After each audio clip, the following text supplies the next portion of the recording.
Mungkin di antara kita sudah sering mendengar atau bahkan minimal pernah mendengar ungkapan sebuah kapal ketika dia berlabuh itu aman. Tetapi bukan untuk berlabuh kapal itu dibikin. Teman-teman sekalian, ungkapan ini seolah mungkin kita berpikir kaitannya dengan kapal. Tetapi ada banyak hal yang bisa kita ambil pelajaran terkait dengan kepemimpinan yang kita jalani dalam sebuah lembaga. Mengapa demikian? Karena seperti itulah sebuah organisasi atau lembaga dengan kepemimpinannya. Dia bagaikan kapal. Dia akan tenang ketika tidak mengarungi lautan. Dia akan tenang ketika berlabuh. Tetapi bukan untuk itu kapal dibikin. Artinya apa?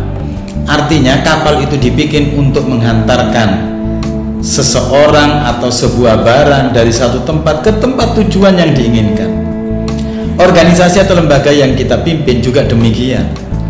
Kalau kita tidak ingin gagal mencapai tujuan dari lembaga atau organisasi yang kita pimpin, maka tentu kita tidak boleh berorientasi pada kenyamanan semata, pada ketenangan semata. Tetapi kita harus berani mengambil resiko-resiko, berani mengambil konsekuensi-konsekuensi.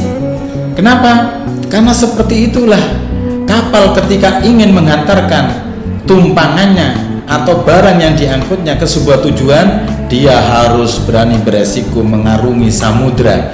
Di hadapannya ada banyak tantangan yang akan punya peluang menghadang kepadanya. Ombak yang besar, angin yang kencang, badai yang menderu. Oleh karenanya, sebagai seorang pemimpin, kalau ingin efektif dan berhasil kepemimpinan kita, maka kita harus punya kapasitas yang mampu dan berani mengambil serta menghadapi segala macam resiko dan konsekuensi dari pergerakan lembaga yang kita pimpin. Karena tidak untuk diam lembaga ini kita bikin, tetapi lembaga atau organisasi yang kita bikin adalah untuk menggapai tujuan dan cita-citanya.